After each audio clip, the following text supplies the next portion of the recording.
تو اپنے آپ کا خیال رکھیں، بڑے بھی خیال رکھیں اور بچے بھی خیال رکھیں کہ ان کی جو تنہائیاں ہیں، ان کا جو پرائیویٹ ٹائم ہے، اس میں اسپیشلی آج کل جس طرح سے ایکسیس ہے مختلف طرح کی ویڈیوز تک اور مختلف طرح کے گندے پروگراموں تک، وہ نہیں ہونا چاہیے.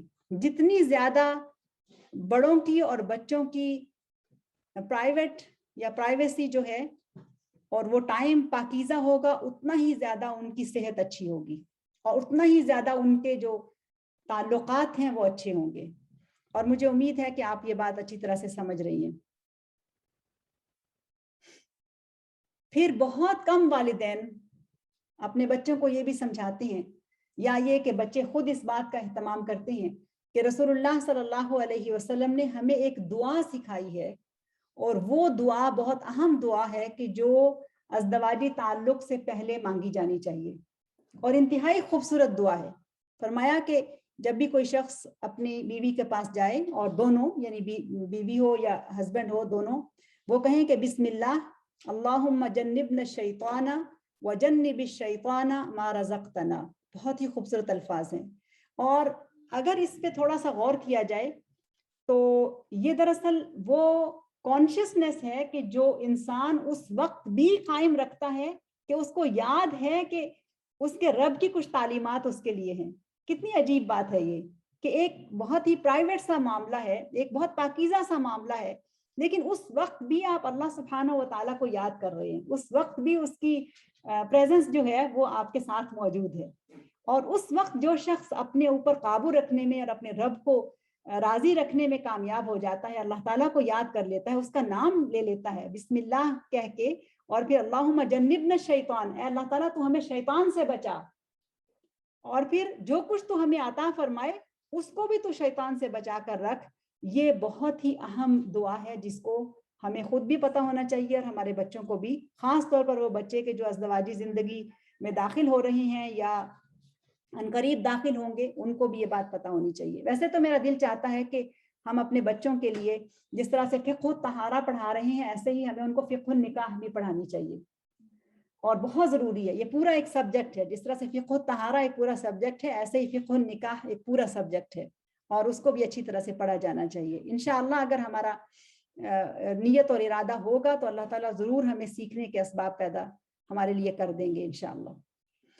پھر اسی سے متعلق ایک اور چیز ہے، وہ ہے دراصل ہوموسیکچویلٹی، جو کہ بہت ایک عام چیز بن چکی ہے، بلکہ ہم لوگ آہستہ آہستہ اس کے اس طرح سے سن کے اور اس ماحول میں رہتے ہوئے اس کے عادی ہوتے جا رہے ہیں، جس کو آپ لیزبن بھی کہہ سکتے ہیں، گے بھی کہہ سکتے ہیں، اس طرح کی جتنے بھی لفظ اس کے لیے آتے ہیں. یہ بات یاد رکھیے کہ یہ ایک ایسا گندا غلیظ عمل ہے کہ جس سے ایک مسلمان مرد، عورت، بچے، بچی کو نفرت کرنی چاہیے. نفرت اس کے دل کے اندر ہونی چاہیے. اگرچہ ہم اسکولوں میں ہیں، اگرچہ وہاں پر بہت سارے مسائل ہیں، اگرچہ وہاں پر بہت سارے لوگوں سے ہم ظاہر ہے بات چیت کر رہے ہوتے ہیں، تعلق ہوتا ہے، اس طرح کا دوستیاں ہوتی ہیں کلاس میٹس کے ساتھ، پیئر پریشر ہوتا ہے بچوں کے اوپر، بہت ساری چیزیں ہوتی ہیں، لیکن ایک مسلمان ہونے کی حیثیت سے اس عمل کی نفرت ہمارے دلوں کے اندر ضرور ہونی چاہیے، ضرور ہونی چاہیے کہ یہ ایسا عمل ہے کہ جو انتہائی گندا ہے اور کسی بھی طرح سے ہمارے لیے قابل قبول نہیں ہے. یہ انسانیت کے ساتھ، ہیومینٹی کے ساتھ ظلم ہے، یہ ہیومینٹی کے ساتھ ظلم ہے، سب کے ساتھ یہ ظلم ہے. انسانوں جیسا یہ عمل کوئی ہے ہی نہیں ہے. کوئی انسان جو اخلاق رکھتا ہے، جو مینر رکھتا ہے، جس کو کچھ بھی شعور ہے، وہ اس حیوانی عمل سے کے قریب بھی نہیں جا سکتا ہے. لیکن اگر کوئی شخص انسان ہو کے بھی حیوانوں سے بدتر بننا چاہتا ہے تو یہ اس کی اپنی مرضی ہے. اسی عمل کو قوم عمل لوط کہا جاتا ہے، اور سب سے پہلے لوط علیہ السلام جو ایک نبی تھے، ان کی قوم نے یہ حرکت کی تھی اور ان کو شدید ترین سزائیں دی گئی تھی. اور ایسے ہی ظاہر ہے جو شخص بھی ایسا کرے گا وہ اگر دنیا میں نہ بھی سزا پائے، اللہ تعالیٰ کے ہاں اس کے لیے شدید سزا ہے. اب یہاں پر ایک اور چیز ہے اور وہ اہم ہے، وہ یہ کہ جن بچوں کو یا جن بڑوں کو بھی اس بات کی تمیز نہیں کہ وہ کیا دیکھ رہے ہیں، وہ کیا کر رہے ہیں، یا بعض اوقات لڑکے لڑکوں کے ساتھ دوستی کر لیتے ہیں اور لڑکیاں لڑکیوں کے ساتھ دوستی کر لیتی ہیں، اور ان کا کچھ وقت جو کہ ناجائز یا غلط وقت ہے وہ اکٹھے گزرتا ہے. یقین مانیں کہ اگر وہ بعد میں توبہ بھی کر لیں اور وہ راہ راست پر بھی آ جائیں، اور پھر جب ان کی شادیاں ہو جاتی ہیں تو ان کی جو میرڈ لائف ہے وہ کامیاب نہیں ہوتی، کیونکہ وہ ایک غلطی کر چکے ہوتے ہیں، وہ پھر نارمل زندگی نہیں گزار سکتے. اس لیے بھی بہت ضروری ہے کہ یہ چیز اس کو ذہن میں رکھا جائے اور اس سے بہت زیادہ بچنے کی کوشش کی جائے. پورنوگرافی پر جو فلمیں ہیں اتنی عام ہیں، ویڈیوز اس طرح کی اتنی عام ہیں، اور ایسی ذہنیت کے جو لوگ ہیں وہ نہ صرف خود برباد ہوتے ہیں بلکہ اپنے ارد گرد والے لوگوں کو بھی برباد کر دیتے ہیں اور ان کو ذہنی مریض بنا کے رکھ دیتے ہیں.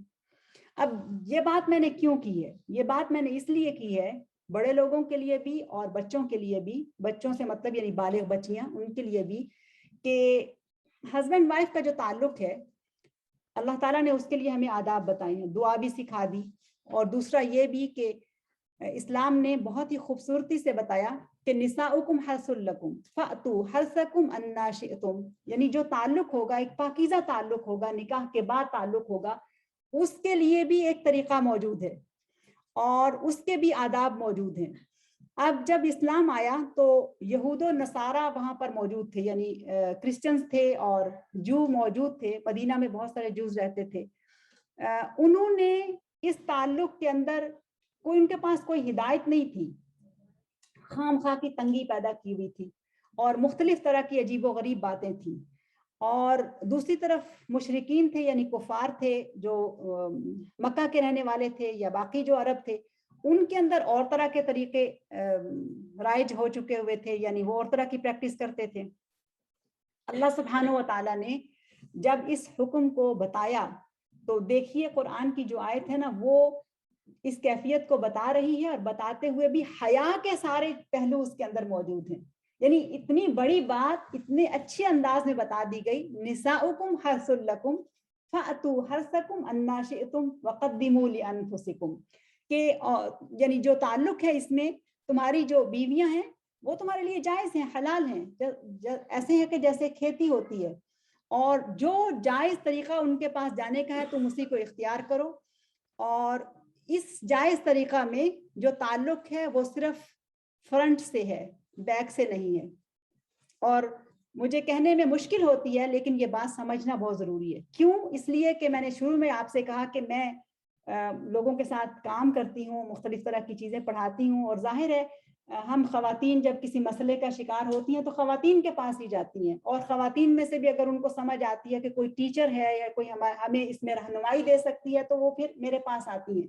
تو وہ لوگ اپنے مسائل بیان کرتے ہیں تو بتاتے ہیں کہ کس طرح سے ان کی زندگی مشکل میں ہے. تو بعض اوقات یہ جو اتنا یہ فتنہ ہے، اس فتنہ اور ان ویڈیوز کے دیکھنے سے اتنی انسان کی فطرت مسخ ہو جاتی ہے کہ وہ اپنی بیویوں کا بھی غلط استعمال کرتے ہیں. تو ایسے میں یہ بات پتہ ہونی چاہیے کہ بیک پیسج سے کسی قسم کا کوئی تعلق جو ہے وہ حرام ہے، اگرچہ میاں بیوی کے درمیان ہی کیوں نہ ہو. قطعاً قطعاً قطعاً حرام ہے. جوان بچیاں شادی کے بعد مسائل بیان کرتی ہیں، میرے سے آ کے بات کرتی ہیں اور وہ اس میں رہنمائی چاہتی ہیں، تو میں چاہتی ہوں کہ یہ بات آپ کو بتا دی جائے. اگرچہ بتانی مشکل ہے لیکن یہ پتہ ہونا چاہیے. اور وہ جگہ گندگی کی جگہ ہے، اور یہ فعل اگرچہ میاں بیوی کے درمیان ہے جو کہ جائز ایک تعلق ہے، پاکیزہ تعلق ہے، اجر کا تعلق ہے، لیکن یہ دراصل لواطت ہے اور ایسا کرنا غلط ہے. اور اگر کوئی یعنی شوہر اپنی بیوی کو اس پر مجبور کرتا ہے تو اس کو پورا پورا حق ہے کہ وہ اس کا انکار کرے، پورا پورا اس کو حق ہے کہ اس سے انکار کرے. باقی جو جائز طریقے ہیں وہ جائز ہیں.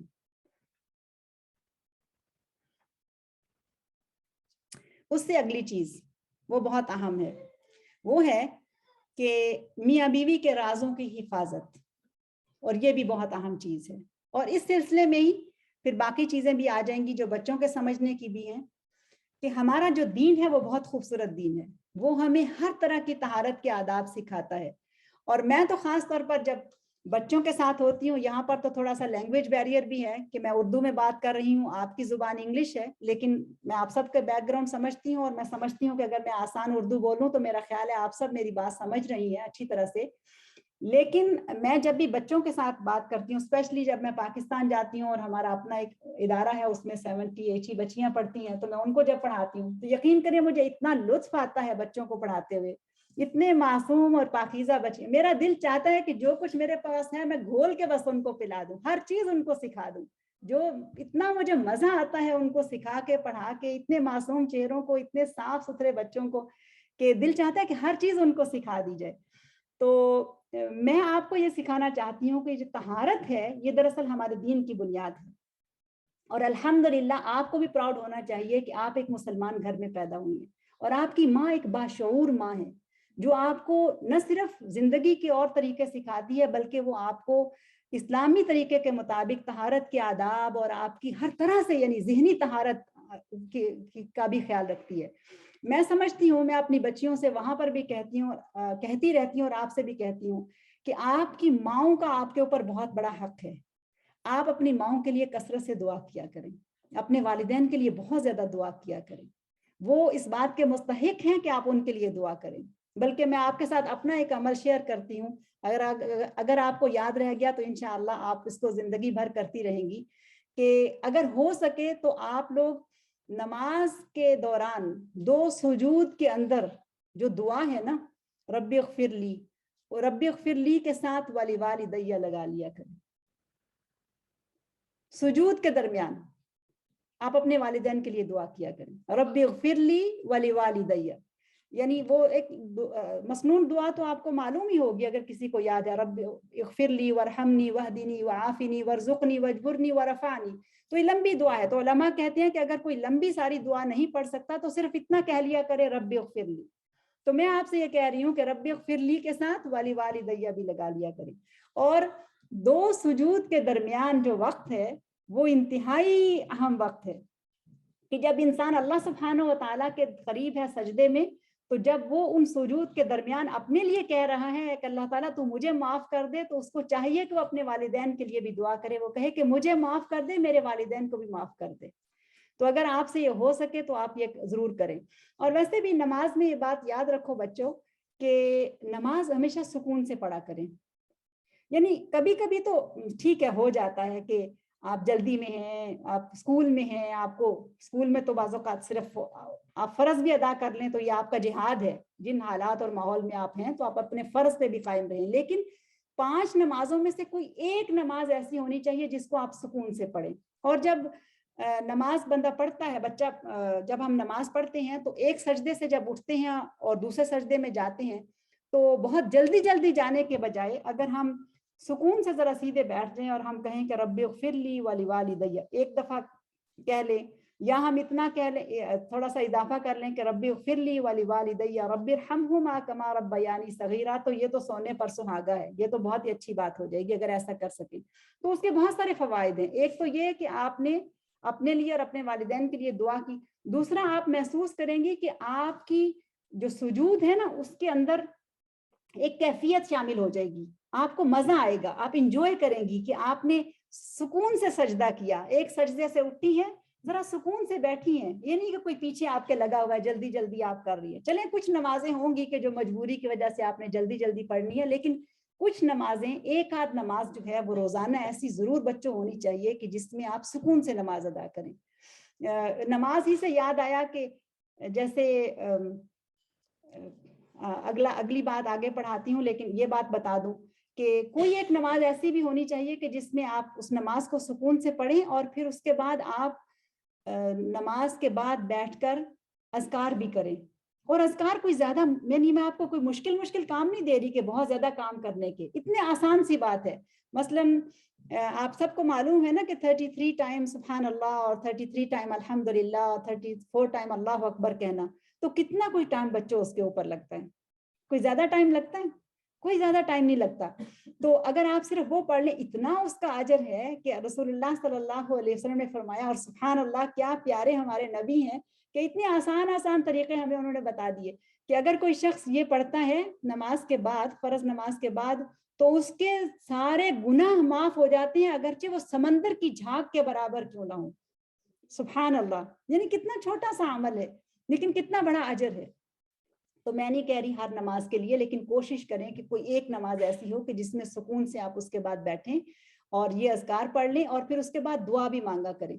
میں آپ سب خواتین سے بھی یہ کہوں گی کہ عجب طریقے ہیں ہمارے، یعنی کچھ لوگ جو ہیں وہ نماز کے بعد اتنی جلدی اٹھ کھڑے ہوتے ہیں۔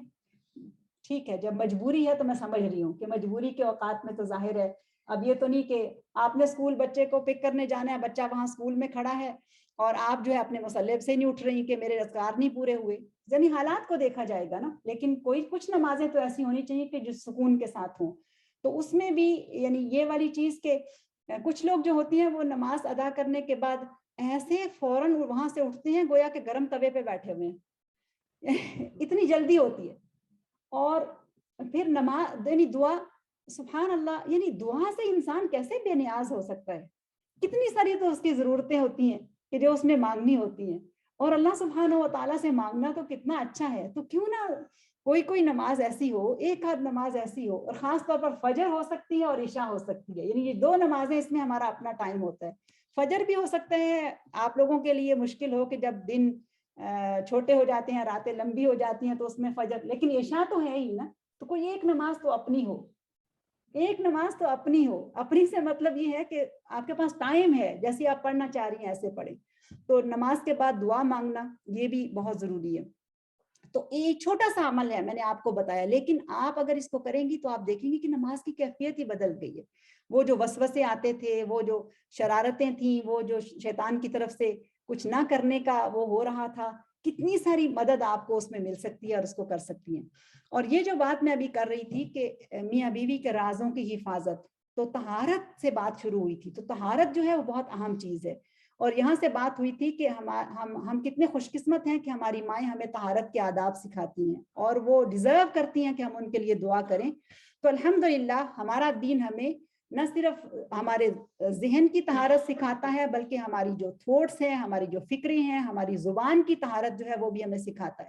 اب اگر کسی سے کسی طرح کی کوئی بات کرنی ہو تو زبان سے ہی کرنی ہے نا۔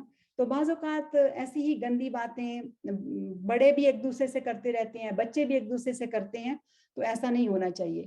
مومن عورتوں کی جو نشانی قرآن میں بتائی گئی ہے اور جو ان کی صفات بتائی گئی ہیں، ان میں سے ایک صفہ یہ بھی ہے کہ قانتات حافظات للغیب بما حفظ اللہ۔ تو یہ جو خوبی ہے یہ بہت بڑی خوبی ہے، یعنی وہ اللہ تعالیٰ کی فرما بردار ہیں اور اللہ کی حفاظت کے تحت رازوں کی حفاظت کرنے والی ہیں، یعنی وہ بات کہ جو ان کو نہیں کسی سے کہنی وہ نہیں کہتی ہیں۔ اور یہ بات بھی بہت لوگوں کو نہیں پتہ ہوتی، وہ سمجھتے ہیں کہ یہ جو راز کی باتیں ہیں ان کو دوستوں سے ڈسکس کر لینا، یا ایسی چیزیں کہ جو چھپی ہوئی ہیں، یا میاں بیوی کا تعلق ہے اس کو آپ بات کر لیں۔ بعض اوقات والدین بچوں سے پوچھتے ہیں، خام خواہ پوچھتے ہیں، جو چیز پوچھنے کی نہیں ہے وہ آپ کیوں ان سے پوچھ رہے ہیں؟ کوئی بات سمجھانی ہے تو اچھے طریقے سے سمجھا دیں، لیکن بچوں سے ایسی کوئی بات پوچھنا یا اس طرح کی کوئی بات دوسروں سے کرنا یہ بہت بڑا گناہ ہے، ہمیں معلوم نہیں ہوتا۔ نبی صلی اللہ علیہ وسلم نے فرمایا قیامت کے دن اللہ تعالیٰ کے نزدیک بدترین شخص وہ ہوگا جو بیوی سے اپنی حاجت پوری کر لیتا ہے اور بعد میں اس کے راز دوسروں سے بیان کرتا ہے یا اس کی کیفیت کو دوسروں سے بیان کرتا ہے۔ ابو ہریرہ رضی اللہ عنہ بیان کرتے ہیں کہ ایک دن رسول اللہ صلی اللہ علیہ وسلم نے ہمیں نماز پڑھائی، اور جب سلام پھیر کر نماز سے فارغ ہوئے تو ہماری طرف رخ کیا، یعنی مردوں کی طرف رخ کیا، اور پھر فرمایا کیا تم میں سے کوئی ایسا شخص بھی ہے جو اپنی بیوی کے پاس جاتا ہے، دروازہ بند کر لیتا ہے، پردہ ڈال لیتا ہے، اور جب وہ باہر نکلتا ہے تو لوگوں سے بیان کرتا پھرتا ہے؟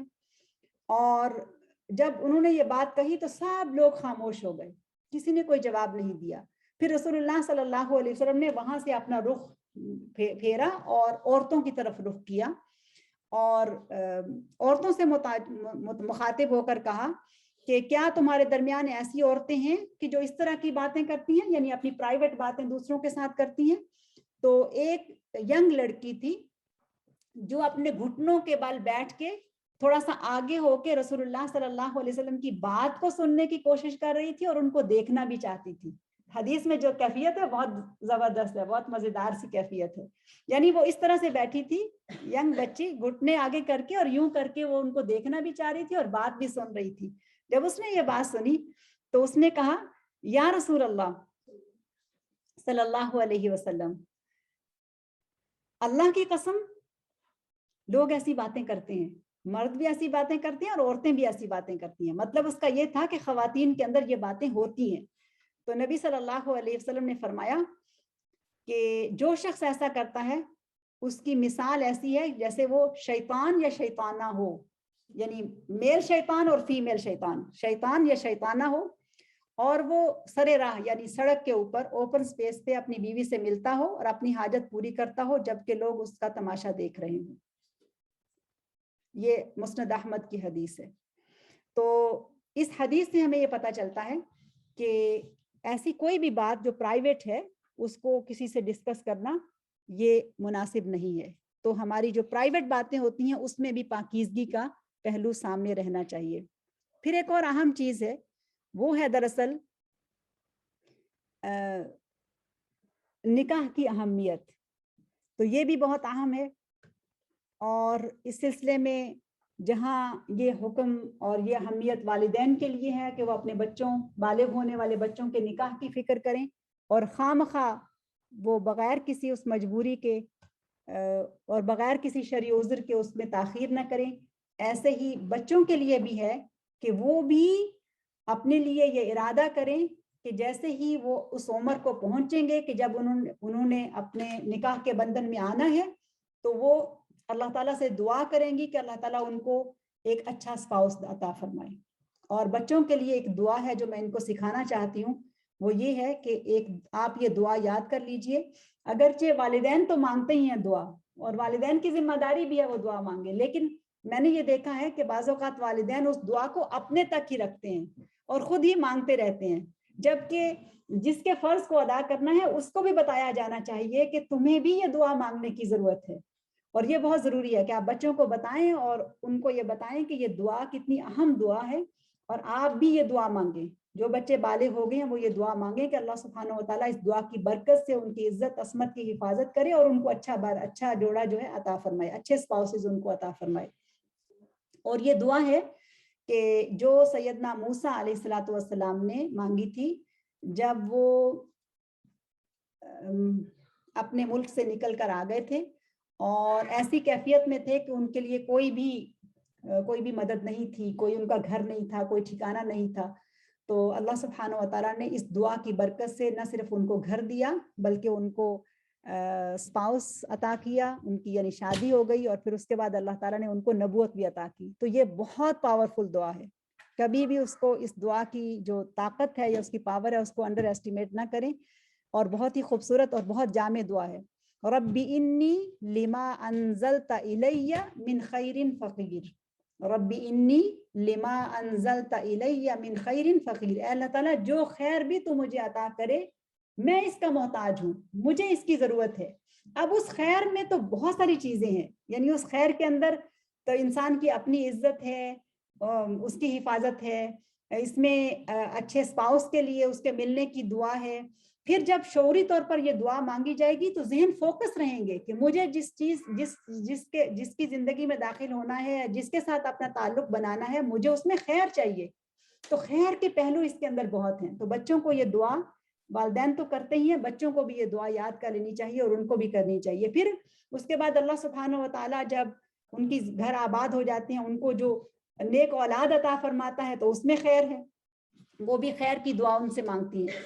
تو یہ جو ایک ٹرینڈ سا بنتا جا رہا ہے نا کہ بچوں کی پڑھائیاں اور پھر اس کے بعد ان کے کریئر اور پھر اس کے بعد وہ چند سال جاب کر لیں اور کما لیں اور اپنے پاؤں پہ کھڑے ہو جائیں اور گھر بنا لیں، تو پھر اس کی وجہ سے خام خواہ ان کے نکاح کو پوسٹ پون کرتے رہنا. اور یعنی ایک ہوتا ہے کہ ٹھیک ہے کوئی مناسب بر نہیں مل رہا، کوئی مناسب چیز نہیں مل رہی، آپ انتظار کریں. میں یہ نہیں کہہ رہی کہ بہت جلدی کریں اور نامناسب اور بے جوڑ جوڑے جوڑ دیں، ایسا ہرگز نہیں ہے. نہ ہی اسلام ہمیں یہ کہتا ہے، نہ ہی یہ کہتا ہے کہ بچوں کی رائے کو سامنے نہ رکھا جائے، ان کی پسند کو نہ دیکھا جائے. سب چیزیں سامنے ہوں گی، لیکن خام خواہ اس میں دیر کرنا یہ بالکل بھی پسندیدہ چیز نہیں ہے.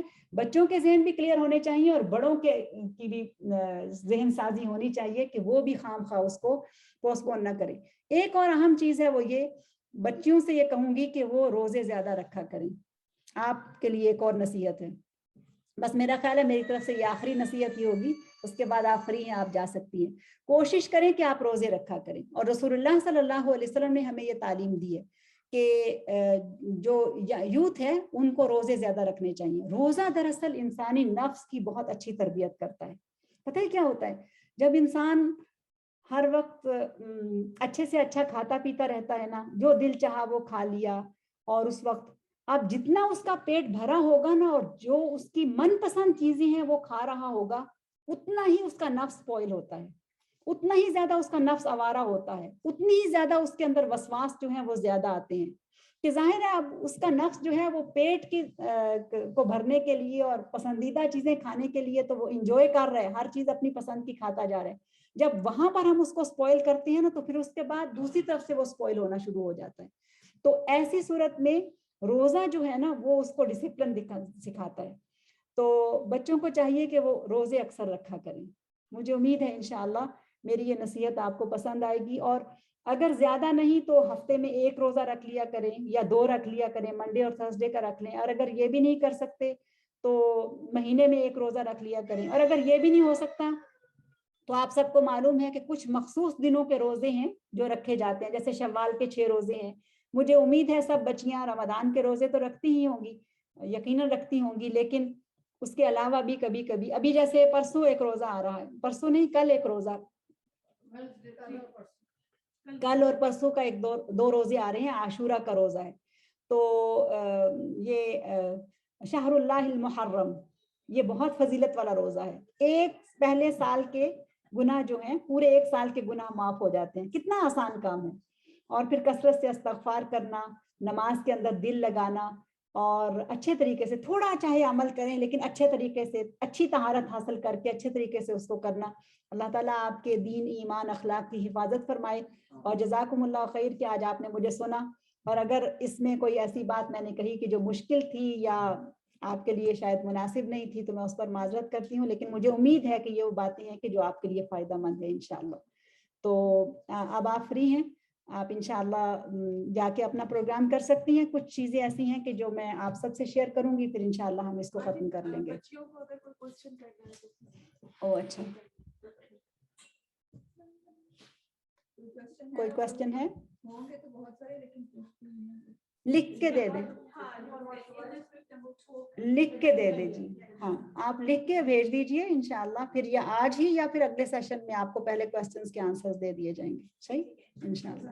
لیکن ضرور پوچھیے گا, کوئی بھی ڈاؤٹ اگر ذہن میں ہے, کوئی بھی ایسی چیز آ رہی ہے جو آپ کو یہ ہوتا ہے نا جیسے سمجھ اس کی نہیں آ رہی, یا ایسے کیوں ہے, کیوں کہا گیا ہے, کوئی بھی بات ہو تو آپ مجھے پوچھ لیجیے گا انشاءاللہ. ٹھیک ہے, تو ٹھیک ہے, ہم اپنا سلسلہ شروع رکھتے ہیں. تو بات ہو رہی تھی دراصل نکاح سے متعلق. جی وہی سلسلہ آگے چل رہا ہے. آگے کچھ چیزیں ہیں کہ جو ہم انشاءاللہ کریں گے, اور یہ بڑوں کے سمجھنے کی بھی ہیں. رسول اللہ صلی اللہ علیہ وسلم نے یہ فرمایا کہ اے نوجوانوں, تم میں سے جو کوئی بھی نکاح کی استطاعت رکھتا ہو وہ نکاح کر لے, کیونکہ نکاح غض بصر اور شرمگاہ کی حفاظت کا سبب ہے. تو میں نے مختصر تو بچوں کے لیے کر دیا کہ انہوں نے جانا ہے, لیکن بڑوں سے مجھے یہ درخواست کرنی ہے کہ بلا وجہ اپنے بچوں کے نکاح کو ڈیلے نہ کریں, صرف اس لیے کہ بس اب اس کی ڈگری پوری ہو گئی اور اب اس کے بعد وہ اپنے پاؤں پہ کھڑا ہو جائے, اور گھر کی مورگیج بہت ہے اس میں وہ ہاتھ بٹا لے اور گھر اپنا خرید لے, اور یہ اور وہ, یہ سب آپ کو نہیں معلوم, میرا خیال ہے معلوم ہے, لیکن بچے کتنی مشکل میں ہیں. کیوں خام خواہ ان کے اخلاق اور کردار کو ہم برباد کرنے میں لگے ہوئے, کیوں خام خواہ ہم دیر کرتے ہیں اس میں. تو جتنا بھی جلدی ہو سکے جوان بچوں اور بچیوں کے نکاح کی فکر کیجیے. ممکن ہے آپ میں سے کوئی کہے کہ اگر بچے ہی نہیں مانتے, بچوں کے نہ ماننے کی بھی تو وجوہات ہوں گی. کسی ایک وجہ سے وہ نہیں مانتے, ہو سکتا ہے ان کی کوئی بات صحیح بھی ہو, آپ ان کی سن لیجئے, ان کی کچھ مان لیجئے, کچھ اپنی منوا لیجئے. کبھی ہمارا فوکس صرف اپنی ہی منوانے پہ ہوتا ہے, تو جب ہم اپنی ہی منواتے ہیں تو ظاہر ہے بچے تو پھر کوئی تو وہ ریبیل کرتے ہیں, اور کچھ جو ہوتے ہیں وہ ٹائم لیتے ہیں. پھر تو کئی ساری چیزیں اس میں ہو سکتی ہیں, تو اس چیز کا بھی خیال رکھا جائے.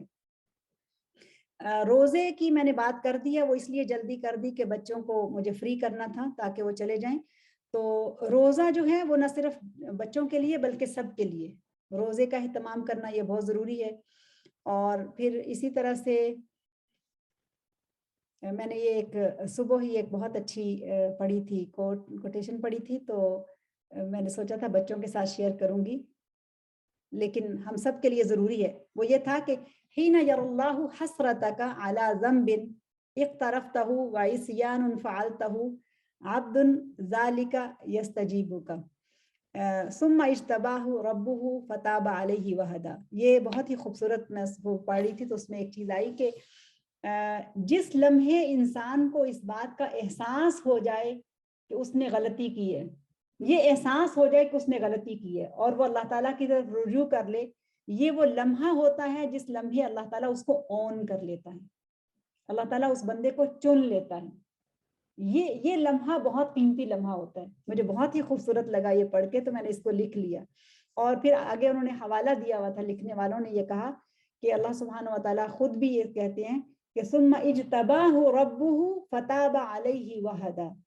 اجتباہ ربہ، اسی لمحے اس کے رب نے اس کو چن لیا،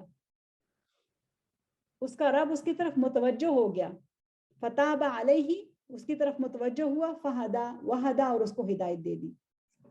تو جب کوئی چیز معلوم ہو جائے یا جب بھی اپنی غلطی کا احساس ہو جائے انسان کو، تو اس غلطی کو کسی دوسرے سے ڈسکس کرنے کی ضرورت نہیں، بلکہ اپنے رب سے تعلق قائم کر کے فوراً سے معافی مانگ لی جائے اور آئندہ نہ کرنے کا عزم کر لیا جائے۔ اس کا مطلب یہ نہیں کہ آئندہ غلطی نہیں ہوگی، غلطی پھر بھی ہو سکتی ہے، لیکن اپنی غلطیوں کو کے اوپر ایکسکیوزز نہ بنائے جائیں۔ یہ اصل چیز یہ ہے۔ اچھا، یہاں پر جو چیز میں نے لکھی ہے ان نکات کے اندر، وہ اس میں یہ بھی ہے کہ کبھی کبھار ایسا ہوتا ہے یا بعض اوقات ایسا ہوتا ہے کہ والدین اپنے بچوں کے نکاح کے حوالے سے تو فکر مند ہوتے ہی ہیں، لیکن اپنی فیملیز کے اندر اگر کوئی لڑکی کو طلاق ہو جاتی ہے یا کوئی بیوہ ہو جاتی ہے، اسی طرح سے لڑکوں کے ساتھ بھی اگر ایسا ہوتا ہے معاملہ، تو ان کے نکاح ثانی کی طرف ہمارا معاشرہ ہمیں بالکل نہیں متوجہ کرتا، جبکہ اس کی بھی فکر کرنے کی ضرورت ہے۔ یعنی ہم بھی اپنے ہونٹ سی لیتے ہیں، ہمارے ارد گرد بھی اگر فیملی یا خاندان میں کوئی ہے تو ہم اس پہ نہیں کہتے کہ اس کی جو پہاڑ جیسی زندگی بعد میں ہے اس کو پارٹنر چاہیے، اس کو شریک سفر چاہیے، چاہے وہ مرد ہو یا عورت ہو۔ تو اس میں بھی غفلت نہیں کرنی چاہیے۔ اللہ سبحانہ و تعالیٰ کا یہ وعدہ ہے کہ وَانْكِحُوا الْأَيَامَ مِنْكُمْ وَالصَّالِحِينَ مِنْ عِبَادِكُمْ وَإِمَائِكُمْ إِنْ يَكُونُوا فُقَرَاءَ يُغْنِهِمُ اللَّهُ مِنْ فَضْلِهِ۔ یعنی تم جو اپنے معاشرے میں جو سنگل ہیں ان کے نکاح کر دو، اور اس میں پھر بیوہ بھی آ جاتی ہیں، اس میں جو مطلقہ ہیں وہ بھی آ جاتی ہیں، سب لوگ اس میں آ جاتے ہیں۔ ان یکونوا فقراء، یہ گارنٹی ہے کہ اگر وہ فقیر ہیں، تنگ دست ہیں، تو اللہ سبحانہ و تعالیٰ ان کے لیے ضرور راستے کھول دے گا۔ اور رسول اللہ صلی اللہ علیہ وسلم کی بہت ہی خوبصورت حدیث ہے اور بہت ہی پیاری حدیث ہے، فرمایا کہ ثلاثۃ حق علی اللہ عونہم، تین لوگ ایسے ہیں کہ اللہ سبحانہ و تعالیٰ کا ان کے اوپر یہ حق ہے کہ وہ ان کی مدد کرے۔ تین لوگوں کی مدد کا وعدہ ہے، بلکہ وعدہ ہی نہیں ہے بلکہ حق ہے کہ وہ ان کی مدد کرے۔ ایک الناکح الذی یرید العفاف، وہ نکاح کرنے والا کہ جو پاک دامنی کی زندگی گزارنا چاہتا ہے، وہ یہ چاہتا ہے کہ پاک دامن ہو جائے، پاک دامنی کی زندگی گزارنا چاہتا ہے۔ میرے بیٹے کا نکاح ہوا تو اس کے بعد میں نے اس سے کہا کہ میں تمہیں مبارک اس بات کی دے رہی ہوں کہ تم نے اپنا دین مکمل کر لیا، تمہارا دین مکمل ہو گیا۔ یعنی اس فکر کے ساتھ کہ ہم اگر اس میں خام خواہ تاخیر کر رہے ہیں تو وہ آزمائش میں ہیں، اور ہم بھی جو ہیں وہ غلط کر رہے ہیں، ان کو پاکیزہ زندگی گزارنے کا موقع فراہم کیجئے، خام خواہ اس میں تاخیر نہیں کیجئے۔ اور ان تین میں سے پہلا یہ ہے وہ کہ جو نکاح کرنا کا وہ نکاح کرتا ہے جو عفاف یعنی پاک دامنی کے لیے، اور دوسرا وہ غلام ہے یا وہ شخص ہے کہ جو اپنی غلامی کی قیمت ادا کرنے کے لیے مال اکٹھا کرتا رہتا ہے، اور وہ چاہتا ہے کہ وہ مال دے کر اپنے آپ کو غلامی سے آزاد کر لے۔ اللہ تعالیٰ کا وعدہ ہے کہ وہ اس کی مدد کرے گا۔ اور تیسرا اللہ کی راہ کا مجاہد۔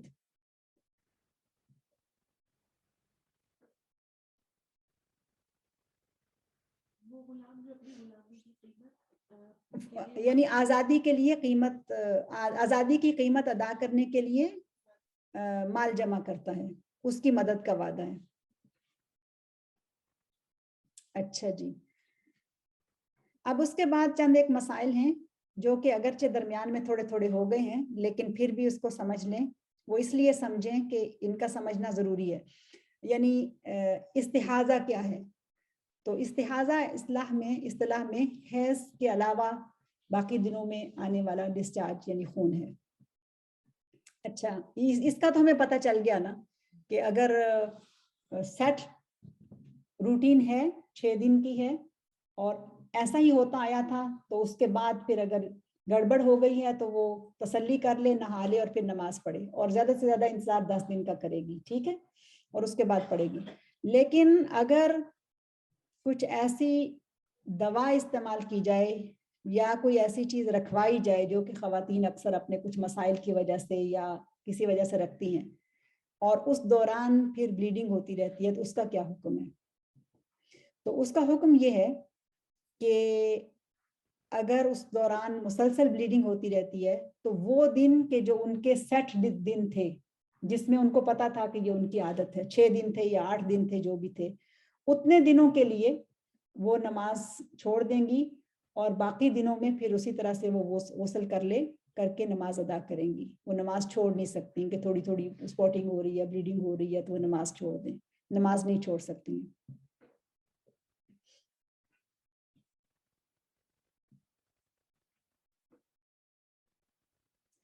پھر اس کے بعد ہے کہ مستحاضہ کے غسل کی کیفیت. تو مستحاضہ کا غسل وہ وہی غسل ہے جس کے بارے میں ہم نے پڑھ لیا ہے، بس صرف یہی ہے کہ وہ ہر نماز کے لیے تازہ وضو کرے گی، غسل ایک کافی ہے، تازہ وضو کرے گی اور بدلتی رہے گی.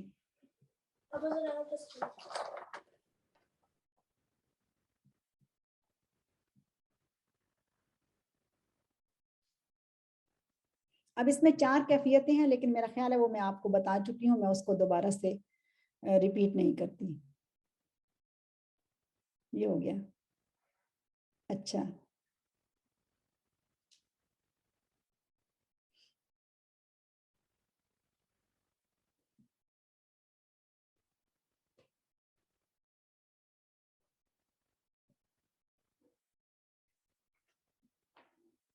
اوکے. اب اس کے بعد ہم چند مسائل دیکھتے ہیں، وہ ہیں روزہ اور طہارت. روزہ اور طہارت سے متعلق جو پہلا مسئلہ ہے وہ یہ ہے کہ اگر حیض اور نفاس والی عورت کا خون سحری بند ہونے پر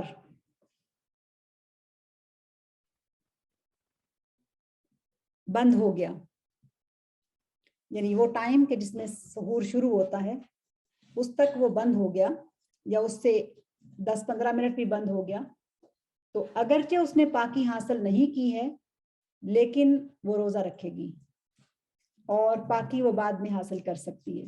یعنی روزہ رکھ لے، نیت کر لے اور اس کے بعد وہ پاکی حاصل کر لے. لیکن اگر روزہ شروع ہونے کے وقت میں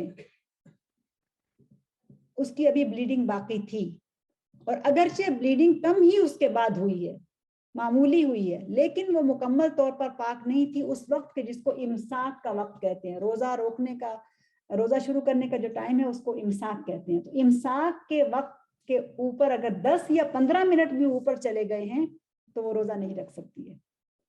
تو اس میں بھی بہت کیئرفل ہونے کی ضرورت ہوتی ہے کہ بندہ اپنی عادت کو بھی دیکھے اور یہ بھی چیک کرتا رہے کہ کہیں ایسا تو نہیں ہے کہ اس نے سستی کی ہے اور روزہ پورا نکل گیا، یا یہ کہ اس نے جلدی کر لی ہے تو ابھی وہ پاک ہوئی نہیں تھی تو اس نے روزہ رکھ لیا. تو اس چیز کا خیال رکھنا بہت ضروری ہے. دوسرا اہم مسئلہ یہ ہے کہ اگر روزہ رکھ لینے کے بعد سے لے کر روزہ کھولنے کے درمیان کے ٹائم، یعنی افطار کا ٹائم، اس کے درمیان کسی بھی وقت پیریڈ شروع ہو گئے تو اس کا روزہ ٹوٹ جاتا ہے. اب یہ جو ہمارے ہاں تصور ہے کہ اگر کچھ بہنوں نے مجھ سے یہ کہا کہ اگر 12 بجے سے پہلے ہو جائے تو پھر تو آپ روزہ کھول لیں، آپ کا روزہ نہیں ہے، لیکن اگر 12 بجے کے بعد ہو تو پھر آپ شام تک اس کو پورا کرو. آپ روزے سے ہیں, ایسی کوئی بات نہیں ہے. روزہ ٹوٹ گیا, روزہ ٹوٹ گیا, چاہے وہ روزہ رکھنے کے 1 گھنٹے بعد, آدھے گھنٹے کے بعد, یا یہ کہ ظہر کے بعد, عصر کے بعد, کسی بھی ٹائم پہ ہو, روزہ ٹوٹ گیا. اب عورت کھا پی سکتی ہے, اسے اس روزے کی قضا کرنی ہوگی. اس معاملے میں بہت ساری غلط فہمیاں میں نے سنی ہے لوگوں سے. ایک خاتون کہنے لگی کہ نہیں, یہ ہمیں معلوم ہے کہ روزہ ٹوٹ گیا لیکن احترام ہے. میں نے کہا کس چیز کا احترام ہے؟ نہیں, روزے کا احترام ہے کہ اس کو شام تک پورا کیا جائے. باجی بکس میں لکھا ہوا ہے, بکس میں لکھا ہوا ہے, خاص طور پہ وہ جو بیچتے دیور پڑھاتے ہیں پہلے, اب تو خیر کوئی نہیں پڑھتا, اس میں لکھا ہوا ہے کہ روزے کے احترام میں آپ بیٹھی رہے, کھائے کچھ نہیں, پیے کچھ نہیں. ایسی کوئی بات نہیں ہے.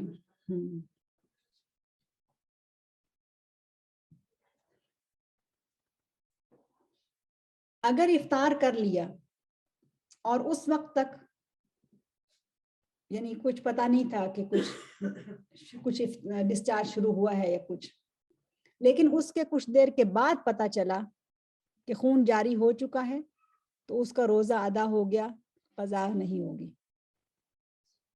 ٹھیک ہے, یعنی اس وقت اس کو پتا نہیں چلا, اگرچہ ہو گیا لیکن اس کا روزہ پورا ہو گیا, اس نے افطار کر لیا اور اس کا روزہ پورا ہو گیا. اگر روزہ افطار کرنے سے کچھ دیر پہلے یا افطار کرتے ہوئے محسوس ہوا اور دیکھ لیا کہ خون ہے, تو روزہ ٹوٹ گیا اور اس کو پورے روزے کی قضا کرنی ہوگی. یہ بہت اہم مسئلہ ہے اور یہ مسائل ہمیں پتہ نہیں ہوتے, تو بہت زیادہ احتیاط کی ضرورت ہے اس میں. کبھی جیسے بندہ کہتا ہے اچھا پورا دن روزہ رکھا ہوا تھا, کوئی بات نہیں ہے, اور کبھی ایسے ہوتا ہے کہ جیسے کچھ فیلنگ ہو گئی, محسوس ہو گیا, لیکن اگنور کر دیا کہ اب تو روزہ کھلنے ہی والا ہے, بعد میں چیک کر لیتے ہیں کیا ہو رہا ہے. تو ایسا بھی نہیں ہے, اس کو دیکھنا پڑے گا, چیک کرنا ہوگا.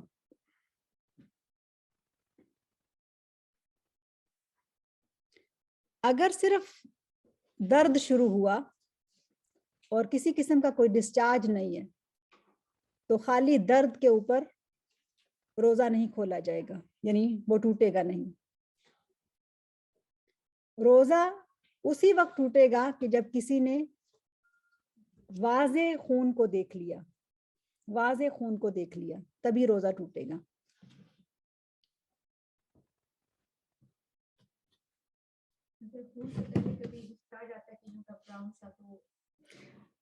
براؤنش کا اعتبار نہیں کیا جائے گا, یعنی اگر تو واقعی خون ہے تو وہ ہے, لیکن اگر میلا کچیلا سا ہے یا ایسے تھوڑا سا گندا سا ڈسچارج ہے تو اس کا اعتبار نہیں کیا جائے گا.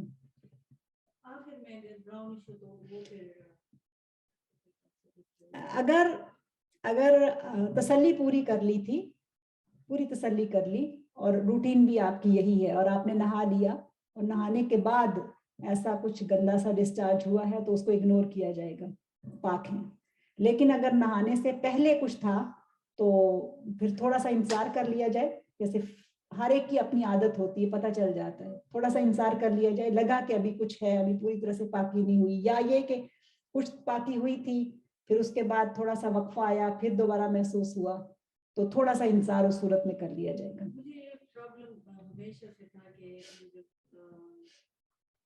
پیریڈ شروع ہونے سے 2-3 دن پہلے سے ایسے مطلب براؤنش سے مطلب کوئی خون بھی نہیں ہوتا تھا, 3 دن تک ایسے رہتا, اس کے بعد سے پھر پراپر شروع ہوتا ہے. ہاں جی, آپ نماز پڑھیں گی کیونکہ وہ پورا وہ نہیں ہے, ہاں وہ خون نہیں ہے. نماز اسٹارٹ کر لے دن بھی زیادہ ہو جاتے. ہاں جی, نہیں وہ نہیں ہے, اس کا اعتبار نہیں کیا جائے گا. اسی طرح سے وہ آگے ویسے میں نے الگ سے لکھا تھا کہ یہ جو میناپوز کے مسائل ہوتے ہیں, میرا خیال ہے اس کو اسی میں دیکھ لیتے ہیں پھر. ٹھیک ہے, اچھا. Oh, the spirit.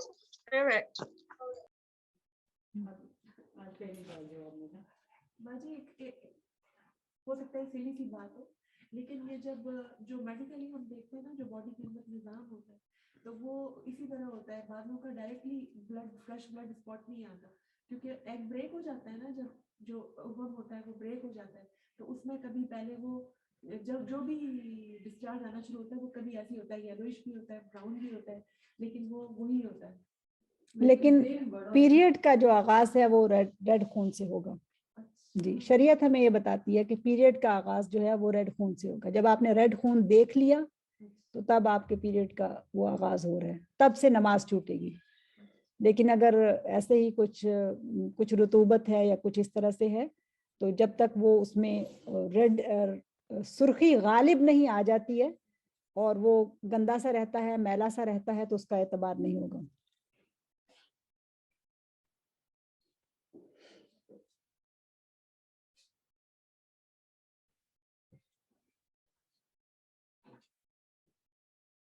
تو اب چونکہ میں نے یہ آئی او ایس لگوایا تو اس کی وجہ سے اب صرف وہ ڈارک سائڈ ہوتا ہے.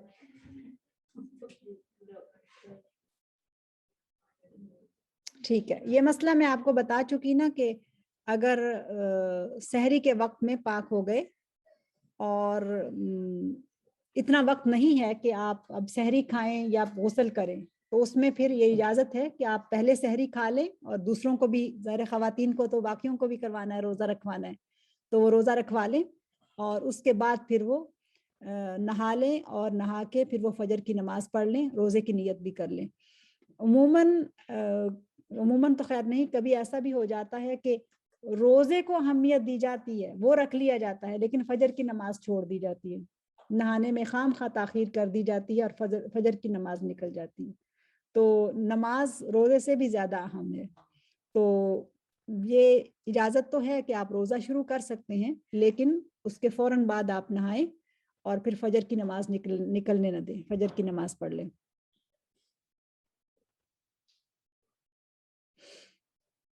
اسی طرح سے شریعت نے ہمیں یہ بھی بتایا ہے کہ اگر اسقاط ہو جاتا ہے، یعنی مس کیریج ہو جاتا ہے، تو مس کیریج میں پہلے 80 دن اگر ہے تو یہ استحاضہ ہے، عورت روزہ بھی رکھے گی، نماز بھی پڑھے گی. لیکن اگر 80 دن یا 4 مہینے گزرنے کے بعد ہوا ہے تو وہ نفاس ہے، اور اس کی زیادہ سے زیادہ مدت 40 دن ہوگی. اس دوران جب بھی وہ پاک ہو گئی ہے وہ نماز بھی پڑھے گی، اور اگر رمضان کا مہینہ ہے تو روزے بھی رکھے گی، یا پھر اس کی جو چھوٹے ہیں اس کی قضا کرے گی. 80 دن یعنی 4 مہینے کی اگر پریگننسی تھی. ہاں جی، تو پھر مس کیریج ہوا ہے تو پھر وہ اب اس کو انتظار کرنا ہے، یعنی وہ اس کا جو خون ہے وہ نفاس کا خون ہے. جی، اگر اس سے پہلے ہو جائے تو کچھ نہیں. اگر اس سے پہلے ہو جائے تو وہ پاک ہے، نہا لے اور نماز پڑھے، روزہ بھی رکھے.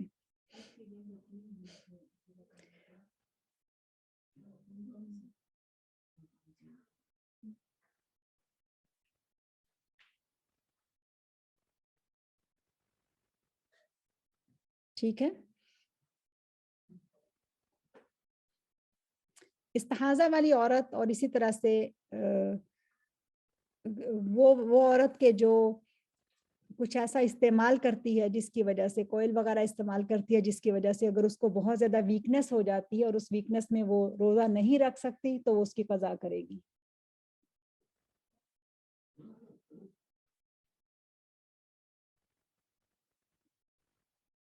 ایک اور اہم مسئلہ، بہت ہی اہم مسئلہ ہے، وہ یہ ہے کہ اگر کوئی شخص بیمار ہے اور اس کی بیماری ایسی ہے کہ اس کو نہیں لگتا کہ وہ صحت مند ہو کے روزے رکھ سکے گا، تو پھر وہ فدیہ ادا کر دے. لیکن اگر اس کو صحت مل جائے تو پھر بہتر یہ ہے کہ وہ روزوں کی قضا بھی کرے، بہتر یہ ہے کہ وہ روزوں کی قضا کرے. اگر نہیں کر سکتا تو اس کا فدیہ جو اس نے دیا ہے وہ ادا ہو گیا ہے. اگر ہمت ہے تو روزے رکھ بھی سکتا ہے، یہ افضل ہے، اگر رکھ لے تو ہے، لیکن اس کا قضا ادا ہو گیا. لیکن فدیہ جب ہم روزوں کا ادا کرتے ہیں تو اس کے لیے یہ ضروری ہے کہ فدیہ پہلے نہ دیا جائے، بعد میں دیا جائے. کیا مطلب ہے اس سے؟ مطلب یہ ہے کہ جیسے ہم لوگ یہاں پر رہ رہے ہیں اس ملک میں، تو ہم کیا کرتے ہیں, رمضان آ رہا ہے تو اس سے پہلے ہی روزوں کا فدیہ کیلکولیٹ کیا اور کہیں بھیج دیا. ایسا نہیں ہوتا ہے. یہ ہو سکتا ہے کہ ہم اپنے روزوں کا حساب کریں اور 10 روزوں کا کر لیں یا پھر 20 روزوں کا یا پھر 30 روزوں کا, جتنے بھی ہوتے ہیں اس کے بعد ادا کریں. اس کی وجہ کیا ہے؟ اس کی وجہ یہ ہے کہ فدیہ تب ادا ہوگا جب روزہ آپ کے اوپر فرض ہوگا. جب روزہ فرض نہیں ہوا تو اس وقت تک فدیہ نہیں ہے. ٹھیک ہے, یہ بہت اہم مسئلہ, یہ مجھے بھی معلوم نہیں تھا, لیکن جب ہمارے شیخ نے یہ سمجھایا تو پھر مجھے پتا چلا کہ کتنے سارے لوگ ہیں کہ جو فدیہ اس طرح سے ادا کر لیتے ہیں. بالکل ایسے ہی ہے کہ جیسے ظہر کی نماز کا وقت ابھی داخل نہیں ہوا تھا اور آپ نے اس سے پہلے نماز ادا کر لی. سمجھ گئے؟ یعنی جب روزہ انسان کے اوپر فرض تب ہوگا, مثلا اگر رمضان شروع ہوا ہے تو روزہ فرض ہوگا, اور وہ دن شروع ہوا ہے تو روزہ فرض ہوا ہے. اگر اس دن میں اس سے پہلے ہی کچھ ہو جاتا ہے تو روزہ تو اس کے اوپر فرض نہیں ہے نا. تو فدیہ تب ادا کرنا چاہیے جب روزہ اس کے اوپر فرض ہوا ہے. اور دوسری چیز اہم اس میں یہ ہے کہ فدیے کے لیے پیسوں سے زیادہ بہتر ہے کھانا دیں. لیکن اگر کوئی شخص کھانا, جیسے حالات ایسے ہوتے ہیں کہ جس میں آپ کوئی غریب تو ہے نہیں آپ آس پاس, تو پھر آپ یہ انتظام کروائیں کہ کہیں پہ اگر ایسا ہو سکتا ہے کہ کوئی آپ کے بہاف پہ آپ اس کو پیسے بھیج دیں تو وہ کھانا کھلا دے, تو یہ زیادہ افضل ہے. کھانا کھلانا زیادہ افضل ہے. لیکن اگر کوئی شخص اس کے باوجود بھی نہیں کر سکتا, یہ انتظام بھی نہیں ہو سکتا, تو پھر وہ پیسے دے دے. اب یہ کیا جا سکتا ہے کہ مطلب پہلے 10 روزے گزر گئے تو 10 روزوں کا فدیہ دے دیں, پھر اس کے بعد اگلے 10 روزے گزر گئے تو اس کا فدیہ بھجوا دیں, اور پھر اگلے 10 روزے یا 9 روزے جو آخری ہیں اس کا بھجوا دیا جائے. یہ زیادہ بہتر صورتحال ہے اگر ایسا کیا جائے. اب ایک اور سوال, وہ یہ کہ پہلے بھیج دینا آسان ہے, اکٹھا بھیج دینا آسان ہے. تو بلا شبہ آسانی تو ہے, لیکن ہم نے اپنی آسانی نہیں دیکھنی ہے. ہم نے یہ دیکھنا ہے کہ ہمارے اوپر یہ جو فرض تھا اس کو ہم کیسے ادا کر سکتے ہیں. اور بیماری کی شکل میں یا عذر کی شکل میں فرض کی ادائی دراصل اس کا فدیہ ادا کرنا ہے.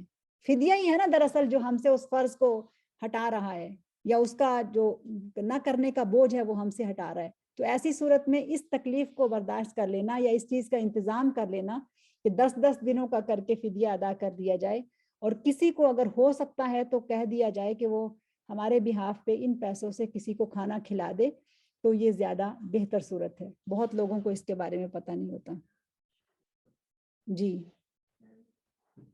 جیسے ہم 10 دن کے بعد فدیہ بھیجیں گے تو روزہ دار کو بھیجنا چاہیے کہ کسی کو بھی بھیجا جا سکتا ہے؟ بہتر تو یہ ہے کہ کوئی روزہ دار ہو, لیکن اگر کوئی روزہ دار نہیں ہے تو بھی اس کو دیا جا سکتا ہے. اور اسی طرح کیا زکوٰۃ بھی وقت سے پہلے دی جا سکتی ہے؟ کہ اگر کسی کی مطلب کہ پورا سال ابھی نہیں گزرا تو وہ پہلے ہی بھیج دے پاکستان یا کسی اور کنٹری میں کہ وقت سے پہلے میں بھیج دیتا ہوں کیونکہ میرا اس وقت پہ پورا سال ہو جائے گا. اچھا, زکوٰۃ کے لیے ایک چیز تو یہ بہت اہم ہے کہ زکوٰۃ کے لیے دن مقرر کرنا بہت ضروری ہے. زکوٰۃ کا دن مقرر کرنا بہت ضروری ہے. ہر ایک کو پتہ ہونا چاہیے کہ کس دن اس نے زکوٰۃ کو کیلکولیٹ کرنا ہے. مثلاً کوئی شخص اگر 10 رمضان کر لیتا ہے تو 10 رمضان جو ہے اس دن اس نے اپنی زکوٰۃ کا حساب کرنا ہے. اور اگر اس کے سامنے کوئی ایسا محتاج یا مسکین ہے, مثلاً اس کی اہمیت کیا ہے, 2-3 چیزیں ہیں اس کے اندر دن مقرر کرنے کا. اس کے لیے ایک یہ ہے کہ اگر اس دن سے پہلے اس کے حساب میں پیسے آ گئے یا چلے گئے تو اس دن میں اس نے حساب کرنا ہے کہ اگر رقم آئی ہے یا رقم چلی گئی ہے تو اس کو حساب ہونا چاہیے. مثلاً اگر کوئی شخص صاحب نصاب ہے, یعنی اس کے پاس اناف رقم ہے, چلیں اس طرح کر لیتے ہیں, اس کو سمجھ لیتے ہیں کہ مثال کے طور پر ایک شخص کے اوپر زکوٰۃ فرض ہوتی ہے اگر اس کے اکاؤنٹ میں 5,000 پاؤنڈ ہوں تو, یا 5,000 پاؤنڈ کی مالیت کے اس کے پاس کوئی بھی چیز موجود ہے, یعنی سونا موجود ہے یا کچھ, ٹھیک ہے. تو اب اس نے اپنے لیے دن یہ مقرر کیا ہے کہ اس نے ہر سال 10 رمضان کو اپنی زکوٰۃ کا حساب کرنا ہے. اب اگر وہ صاحب نصاب ہے اور اس ایک 10 رمضان سے پہلے 9 رمضان کو بھی اگر اس کے اکاؤنٹ میں اور پیسے آ گئے ہیں تو اس نے پورے پیسوں کے اوپر زکوٰۃ ادا کرنی ہے. ٹھیک ہے, اس نے اگرچہ پورا سال اس کے پاس صرف 5,000 رہے, لیکن 10 رمضان سے پہلے 9 رمضان کو کوئی اس کو گفٹ کرتا ہے تو 1,000 پاؤنڈ اس کے بینک میں اور آ گئے, یا کسی اور طرح سے بھی اس کے پاس اور پیسے آ گئے ہیں, تو اب وہ ان 5,000 کے اوپر زکوٰۃ نہیں دے گا بلکہ 6,000 کے اوپر زکوٰۃ دے گا.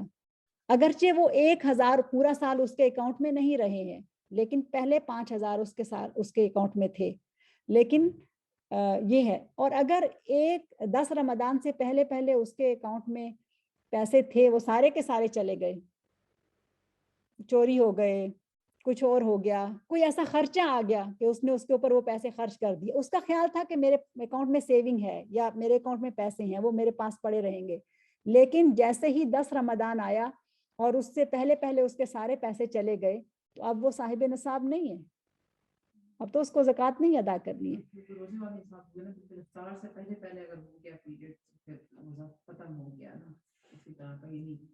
جی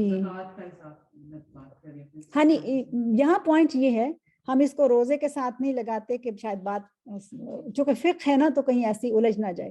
یہاں پر مسئلہ یہ ہے کہ ہر صاحب نصاب کو, ہر مسلمان کو اپنے لیے تاریخ مقرر کرنا, دن مقرر کرنا کہ اس دن کو مجھے حساب زکوٰۃ کا کرنا ہے, یہ بہت ضروری ہے, بہت ضروری ہے. اس کو اوپن نہیں رکھ سکتے ہیں, اوپن رکھیں گے تو ہماری زکوٰۃ صحیح کیلکولیٹ نہیں ہوگی. ہمارے پاس اس 10 تاریخ سے تک جتنے بھی پیسے آتے گئے ہیں سال میں, کمی یا بیشی ہوتی رہی ہے, یعنی اوپر نیچے جائے گا. ہمارے شیخ نے ہمیں پورا اس کا وہ گراف بنا کے فقہ الزکوٰۃ جب پڑھائی تھی تو اس طرح انہوں نے کہا کہ یعنی ایک مہینے ہو سکتا ہے, یعنی جنوری میں آپ کے پاس صرف 5,000 تھے اور فیبرری میں جو ہیں وہ آپ کے پاس 10 ہو گئے, پھر مارچ میں خرچہ زیادہ ہو گیا, وہ پھر 5 پہ چلے گئے یا 4 پہ چلے گئے, پھر اپریل میں آپ کے پاس اور پیسے آ گئے, وہ 6 ہو گئے یا 7 ہو گئے, پھر اگلے مہینے بے شک اس سے کم ہو گئے, لیکن چونکہ 5 آپ کو صاحب نصاب بناتا ہے اور 5 جو ہیں وہ آپ کے پاس آپ کا خیال ہے رہیں گے اور ہیں بھی, تو 10 تاریخ تک اگر 5 رہے اور اس میں ایڈ بھی ہوتے گئے تو آپ کو پورے کے اوپر زکوٰۃ ادا کرنی ہے. یہ بہت اہم مسئلہ ہے. اب یہ کہ زکوٰۃ کیا پہلے بھیجی جا سکتی ہے, یہ بہت اہم سوال ہے. اگر کوئی ایسی ضرورت سامنے پیش آ جائے اور اس ضرورت پر آپ صرف زکوٰۃ ہی دے سکتے ہیں, آپ کے پاس سامنے اس کے علاوہ کوئی اور چیز نہیں ہے, تو آپ اس سے پہلے زکوٰۃ کا تھوڑی بہت کیلکولیشن کر کے جو اس وقت ہے آپ نکال سکتے ہیں, اس ضرورت مند کو دے سکتے ہیں, لیکن جو فائنل آپ کا کیلکولیشن ہوگی وہ اسی تاریخ کے اوپر ہوگی. پھر جو بقایا رہ گیا ہے وہ آپ ادا کر دیں گے.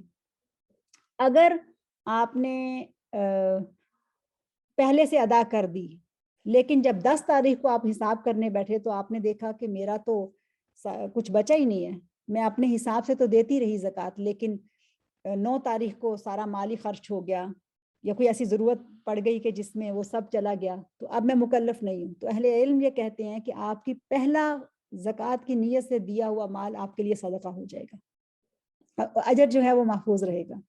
تو زکوٰۃ میں یہ ایک حکم ہے, اس میں بھی تھوڑا سا اختلاف ہے علماء کا, لیکن یہ حکم ہے کہ ضرورت کے مطابق زکوٰۃ پہلے دی جا سکتی ہے. مثلا میں آپ کو ایک اور بات بتاتی ہوں, اور اسی مثال سے انہوں نے بھی ہمیں سمجھایا تھا کہ مثلا آپ نے ارادہ کیا کہ کسی ایک یتیم کی کفالت کریں گے, اور آپ کا خیال تھا کہ الحمدللہ اناف موجود ہے کہ میرے بچوں کے پلنے کے ساتھ ساتھ ایک یتیم بھی پلتا رہے گا, تو آپ اس کو دے رہے تھے, لیکن حالات ایسے ٹائٹ ہو گئے, اب آپ کے پاس اتنی گنجائش نہیں ہے کہ آپ اس بچے کو وہ سپورٹ کریں اور اس کو افورڈ کریں.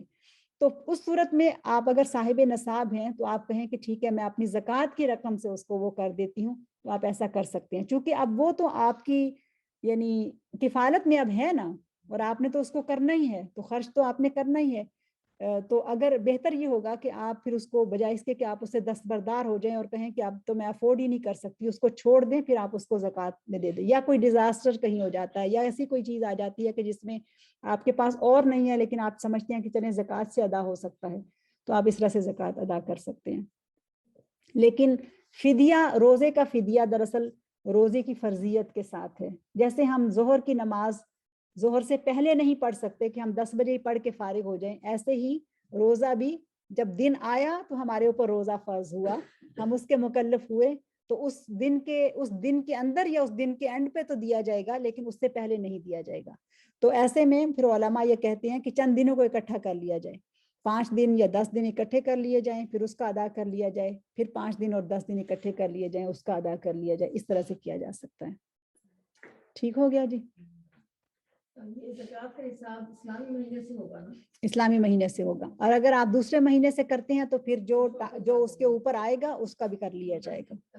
جی لیکن یعنی اگر آپ دوسرے کیلنڈر کے مطابق کرتے ہیں تو پھر اتنے دن ایڈ کر لیجئے, ہاں جتنا بنتا ہے اتنے ایڈ کر لیجئے.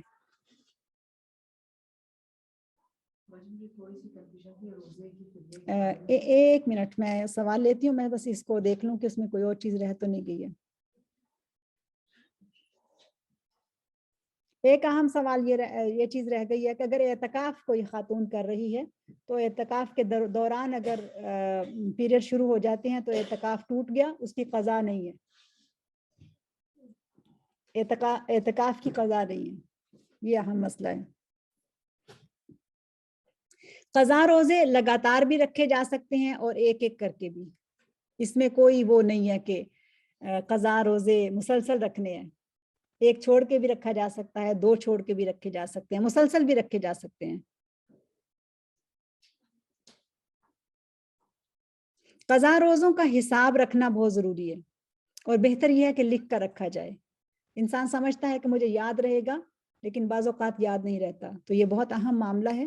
ایسے اس میں اس کو لکھ لیا جائے, خاص طور پر خواتین کے ساتھ, کیونکہ خواتین کے بہت سارے روزے قضا ہو جاتے ہیں. جیسے پیریڈ کے دن ہو گئے 6 7 8 اس میں نکل گئے, یا پھر اگر پریگننسی ہو گئی ہے, یا پھر وہ بریسٹ فیڈ کر رہی ہیں, یا ایسا بھی کوئی مسئلہ ہو گیا ہے, تو اس صورت میں ان کو یہ لکھ لینا چاہیے.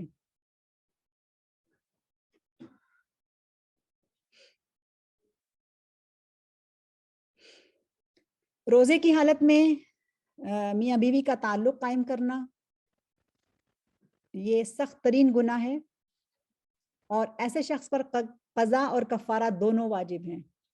یہ بھی اہم مسئلہ ہے, قضا اور کفارہ دونوں واجب ہیں. وہ روزہ بھی رکھے گا اور کفارہ بھی ادا کرے گا. کفارہ یہ ہے جو شریعت نے طے کیا ہے, وہ ایک غلام آزاد کرے. اب ظاہر ہے اس وقت تو غلام کا وہ والا نہیں ہے.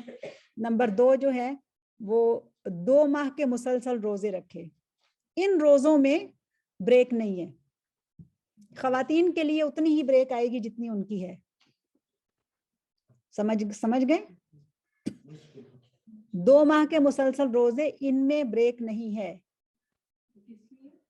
اگر روزے کی فرض روزے کی حالت میں میاں بیوی کا تعلق قائم ہوتا ہے تو ٹھیک ہے, اور بہت لوگوں کو یہ مسئلہ نہیں پتا ہوتا.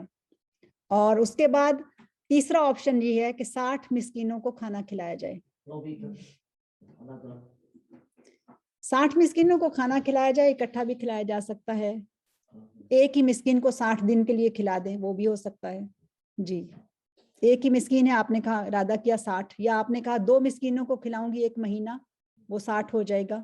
60 مسکینوں کو بیک وقت کھلا دیں تو بھی ٹھیک ہے, اس میں ہے رخصت. لیکن یہ جو 60 دن یعنی 2 ماہ کے روزے رکھنے ہیں, وہ مسلسل روزے رکھے. خواتین جب پیریڈز آئیں گے تو چھوڑ دیں گی, اس کے بعد پھر شروع کر دیں گی. ٹھیک ہے, تو وہ پیریڈز اس میں وہ نہیں کاؤنٹ ہوں گے, ان کے وہ مسلسل ہی رہیں گے. ظاہر ہے یہ ان کی طبی ایک عذر ہے جو کہ اس میں ان کو رخصت ہے.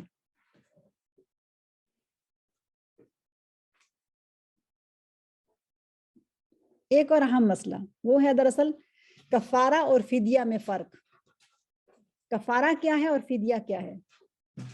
کفارہ دراصل کسی عبادت میں نقص کے واقع ہو جانے یا جان بوجھ کر کسی ممنوع کام کا ارتکاب کرنے پر شریعت نے سزا مقرر کی ہے, اس کو کفارہ کہتے ہیں.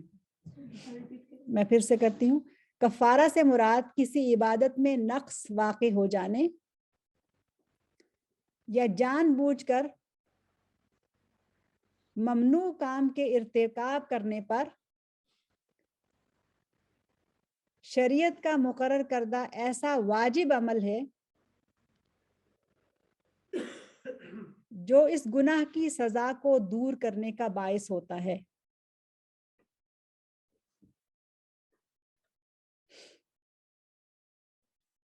یہ کفارہ ہے. مثلاً روزے کی حالت میں تعلق قائم نہیں ہو سکتا اور اگر کسی نے کیا تو اس کے اوپر کفارہ ہے. قسم توڑنے کا کفارہ ہے. ٹھیک ہے. تو اس طرح کی جو چیزیں ہیں کہ جن کا پورا کیا جانا ضروری تھا لیکن اس میں نقص واقع ہو گیا تو اس پر کفارہ ہے. اور کفارہ دراصل انسان سے اس سزا کو ہٹا دیتا ہے. جو گناہ اس کو ملا وہ اس سے دور ہو جاتا ہے اور وہ تسلی بھی رکھے. اگر اس نے کفارہ ادا کر دیا تو اپنے آپ کو بھی معاف کرے اور تسلی رکھے, اللہ تعالیٰ کی رحمت سے بھی امید رکھے کہ اس نے اس کو معاف کر دیا. فدیہ, فدیہ سے مراد کسی عبادت کا بدل ہے. فدیہ کسی عبادت کا بدل ہے. مثلاً کوئی شخص کسی شرعی عذر کی بنا پر روزہ نہیں رکھ سکتا اور بعد میں قضا بھی نہیں کر سکتا تو ایک روزے کے بدلے میں ایک مسکین کو کھانا کھلا دے. تو یہ کیا ہے؟ اس روزے کا بدل ہو گیا ہے. اس کو کہتے ہیں فدیہ. جی, وہ سزا کو ٹالنا ہے اور یہ کمپنسیشن ہے. فدیہ وصول کرنے والے مسکین کے لیے یہ ضروری نہیں کہ وہ روزے سے بھی ہو. اگر روزہ دار ہے تو اچھی بات ہے, آپ کسی نمازی روزہ دار کو کھلا دیں. لیکن اگر کوئی شخص بیمار ہے, وہ روزہ رکھ ہی نہیں سکتا لیکن مسکین ہے, ڈیزرو کرتا ہے, تو آپ اس کو دے سکتے ہیں. غیر مسلم کو نہیں دے سکتے. غیر مسلم پر صدقہ ہو سکتا ہے, زکوٰۃ بھی نہیں دی جا سکتی اور فدیہ بھی نہیں دیا جا سکتا, کفارہ بھی نہیں دیا جا سکتا. ٹھیک ہو گیا. کفارہ اور فدیہ, اس میں شریعت نے جو ایک نظام ہمیں دیا ہے وہ بہت خوبصورت نظام ہے. اگر کبھی ہم اس کے اوپر سوچیں تو یہ دراصل وہ غلطی ہے جو ہمیں اللہ سبحانہ و تعالیٰ کے حق میں ہم سے ہوئی ہے. مثلاً روزہ اللہ تعالیٰ کی طرف سے فرض ہے, اس میں کوتاہی ہو گئی. نماز اللہ تعالیٰ کی طرف سے فرض ہے, اسی طرح سے باقی چیزیں جو ہیں وہ اللہ تعالیٰ کی طرف سے فرض ہیں. یا کوئی انسان اگر قسم اٹھاتا ہے تو اس کا جو بھی کفارہ ہے وہ سب چیزیں اس کی طرف سے ہیں. اور فدیہ دراصل عبادت کا بدل ہے کہ ہم نہیں کر سکے, اللہ تعالیٰ نے ہمارے اوپر رحمت کی اور ہمیں کہا کہ تم اس طرح سے کر لو اور تمہارا یہ ذمہ داری جو ہے وہ ادا ہو گئی, تم سبکدوش ہو گئے. صحیح. لیکن کتنی عجب حکمت ہے اس میں کہ اللہ سبحانہ و تعالیٰ نے اس چیز کو دوسرے معاشرے کے نادار لوگوں کے حق میں رکھا. کیسا خوبصورت نظام ہے کہ حق اللہ سبحانہ و تعالیٰ کا ہے تو ہم دوسروں کو دے رہے ہیں, غریبوں کو کھلا رہے ہیں. تو کتنا خوبصورت یہ دین ہے کہ جو ہمیں ہمارے گناہوں کی تلافی کے لیے بھی دوسروں کی خدمت سکھا رہا ہے. سبحان اللہ. اپنی تلافی ہو رہی ہے, ہم خود سزا سے بچ رہے ہیں لیکن دوسروں کی خدمت کر کے. روزہ ہے تو کسی مسکین کو کھلا دو, قسم توڑ دی ہے تو اس کا کفارہ مسکین کو کھانا کھلا دو. اگر کچھ ایسا کام ہو گیا, روزہ ٹوٹ گیا, جان بوجھ کے کسی نے روزہ توڑ دیا, اگر تعلق نہیں ویسے ہی جان بوجھ کے کسی نے روزہ توڑ دیا تو اس پر بھی کفارہ ہے. تو اس طرح سے یہ سب چیزیں آ جاتی ہیں. اب آخری چیز جو کہ بہت اہم ہے, مختصر لیکن بہت اہم ہے, وہ ہے دراصل حج اور عمرہ اور طہارت کے مسائل. تو اس میں جو اہم چیز ہے وہ یہ ہے کہ اگر حج کی نیت کر لی, پھر احرام باندھنے سے پہلے ہی حیض شروع ہو گیا تو حج یا عمرہ کی نیت سے غسل کر کے احرام باندھ لیا جائے. نماز اور طواف کے علاوہ باقی تمام ارکان ادا کیے جائیں گے. میں پھر دہرا دوں, بہت اہم مسئلہ ہے. حج کی نیت کر لی, عمرہ کی نیت کر لی اور ابھی احرام نہیں باندھا تو ہو گئے پیریڈ سے, تو غسل کر کے احرام باندھ لیا جائے گا. پاک نہیں ہے لیکن احرام باندھ لینا ہے. 2 کام نہیں کرنے. ایک کیا نہیں کرنا, کعبۃ اللہ کا طواف نہیں کرنا, دوسرا نماز نہیں پڑھنی. باقی جتنے بھی کام ہیں وہ کیے جائیں گے. مثلاً اگر حج کے دن آ گئے ہیں تو مینا بھی جایا جائے گا, مزدلفہ بھی جایا جائے گا, عرفات بھی جایا جائے گا, قربانی بھی کی جائے گی, جمرات بھی سب کیے جائیں گے, لیکن صرف نماز نہیں پڑھی جائے گی اور طواف نہیں کیا جائے گا. طواف پھر پاک ہونے کے بعد پڑھنا ہے, کرنا ہے. تو یہ حج ادا ہو جائے گا. حج ادا ہو جائے گا. لیکن وہ طواف ضروری ہے. اگر وہ طواف نہیں کیا تو پھر حج نہیں ادا ہوا, اور اس کے اوپر پھر وہ بھی نہیں ہے, دم بھی نہیں ہے, یعنی پھر رکنا پڑے گا وہاں پر جب تک کہ وہ پاک نہیں ہوتی اور طواف جو ہے وہ نہیں کر لیتی. جب اس نے طواف کر, باقی سارے ارکان پورے ہو گئے, یعنی وہ مینا میں بھی گئی اور اس کے بعد پھر وہ یوم العرفہ میں بھی پہنچ گئے, پھر وہاں سے مزدلفہ, پھر باقی سارے کام ہو گئے, لیکن صرف ایک رہ گیا حج کے ارکان میں سے, وہ ہے اگر وہ رکن نہیں ہوا تو پھر اس کو رکنا پڑے گا, سیٹ ایکسٹینڈ کرائی جائے, جو کچھ بھی ہو, اور وہ ہو جائے. اگر وہ نہیں ہوا تو اس کے اوپر دم نہیں ہے, پھر حج دوبارہ کرنا پڑے گا, فرض ادا نہیں ہوا. لیکن کچھ چیزیں ہیں ایسی کہ جو اگر نہیں ہوئی تو اس کے اوپر دم ہے اس کا. وہ احرام میں ہی رہے گی, جیسے حج ختم ہو گیا لیکن ابھی وہ پاک نہیں ہوئی ہے تو کنڈیشنز احرام کی رہیں گی. جی, عمرہ اور حج دونوں کے لیے ہے, لیکن عمرے کا چونکہ مختلف ہے نا, کہ عمرے میں تو ہم مناسک حج والے نہیں کرتے, یعنی نہ مینا جاتے ہیں, مزدلفہ, عرفات وغیرہ وہ نہیں ہوتا. لیکن حج میں پھر یہ ہے کہ اگر یہاں سے ہے یا وہاں پر ہے, جہاں بھی, یعنی احرام باندھنے سے پہلے اگر پیریڈ شروع ہو گئے ہیں تو وہ احرام باندھ لے گی, پھر وہاں جا کے ظاہر حرم تو نہیں جا سکتی نا, وہ انتظار کرے گی, ہوٹل میں بیٹھی رہے, کمرے میں بیٹھی رہے. البتہ جو زیارات وغیرہ ہیں وہ تو کی جا سکتی ہیں جب تک کہ وہ پاک نہیں ہو جاتی. جب وہ پاک ہو جائے گی اور پھر وہ جو ہے وہ دوبارہ سے احرام پہنے گی اور پھر وہ طواف کرے گی اور عمرے کے مناسک ادا کر لے گی. مسجد الحرام کے اندر نہیں جا سکتی ہے. جی, اگر کسی شخص نے احرام تو پہن لیا تھا اور نیت بھی کر لی, سب کچھ کر لیا, اب وہاں پر پہنچے, ظاہر احرام تو یا راستے میں پہنتے ہیں یا گھر سے پہن لیتے ہیں نا, وہاں پر پہنچے اور اس کے بعد پیریڈ شروع ہو گئے تو بھی وہ بیٹھی رہے گی جب تک کہ وہ پاک نہیں ہوتی, اور انتظار کرے گی جب پاک ہو جائے گی تو پھر. ایک اور مسئلہ بہت زیادہ آتا ہے, اور وہ چلے میں آگے اسی ترتیب سے چلتی ہوں, پھر آ جائے گا انشاءاللہ. اس کے بعد کیا ہے, ہاں یہ میں آپ کو بتا چکی ہوں. اگر کسی عورت نے عمرہ کی نیت سے میقات سے احرام باندھ لیا, اس کے بعد اسے حیض جاری ہو گیا, تو وہ مکہ میں بیٹھی رہے جب تک کہ وہ پاک ہو جائے, اور پھر جب وہ پاک ہو جائے گی تو پھر مقام تنعیم پر جا کر دوبارہ احرام کی نیت کرے گی اور عمرہ ادا کرے گی. اور اگر ایسا نہ کیا تو اس کو دم دینا پڑے گا.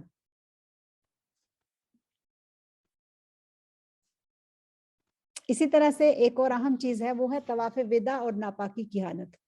تو اگر تمام حج کے ارکان پورے ہو گئے اور طواف وداع کے وقت عورت ناپاک ہو گئی تو وہ طواف کیے بغیر اپنے ملک واپس جا سکتی ہے, اس کے حج پر کوئی اثر نہیں پڑے گا اور نہ ہی اس کے اوپر دم ہے. یہ بھی مسئلہ بہت لوگ پوچھتے ہیں کہ باقی کام سب صحیح ہو گئے لیکن ابھی طواف وداع نہیں کیا تھا, تو اب کیا کیا جائے؟ تو اس پر اس کو ضرورت نہیں ہے. اسی طرح سے استحاضہ والی عورت حج یا عمرے کے تمام ارکان ادا کرے گی, البتہ اسے اپنے وضو کو تازہ کرنا پڑے گا بار بار, اور پھر اسی طرح سے پیڈ بدلنا ہوگا. حج کے حوالے سے ایک اور اہم چیز وہ یہ, خاص طور پر احرام کے حوالے سے, کہ احرام میں یہ جو ایک تصور ہے کہ اگر ایک دفعہ رومال پہن لیا تو اس کو اتار نہیں سکتے, ایسا نہیں ہے.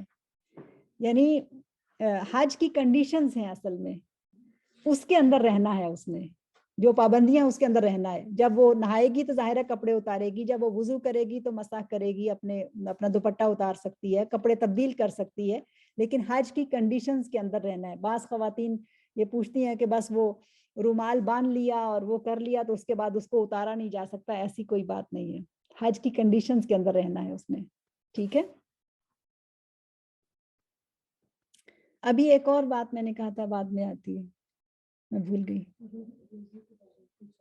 نہیں وہ میں بعد میں, ابھی ایک بات تھی حج کے اندر آ جائے گی. نہیں وہ کیا تھی میں بھول گئی.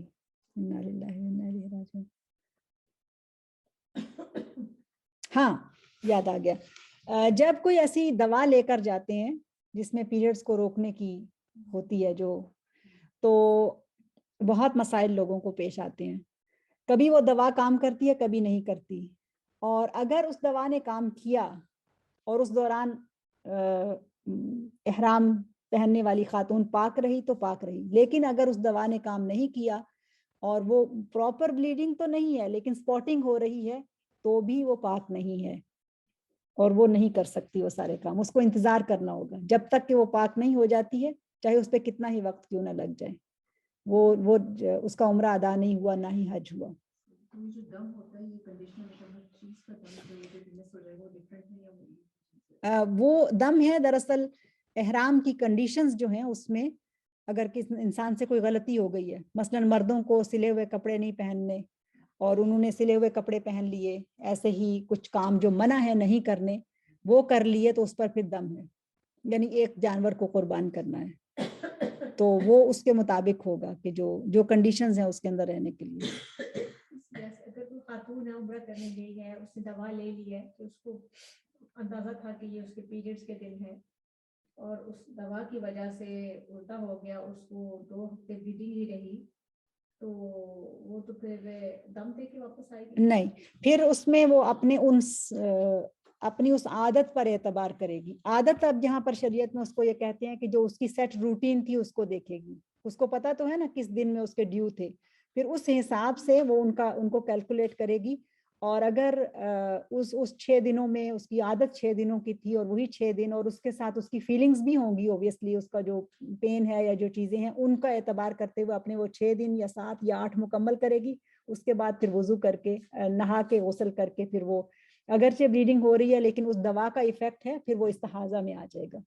تو یہ مسائل بہت اہم ہے, استحاضہ اور حیض میں فرق, اس کو سمجھنا اور اس کو صحیح طرح سے اس کا حساب رکھنا, یہ بہت اہم چیز ہے. تو پھر وہ ادا کرے گی, باقی کام کر لے گی. ٹھیک ہے, اچھا. اور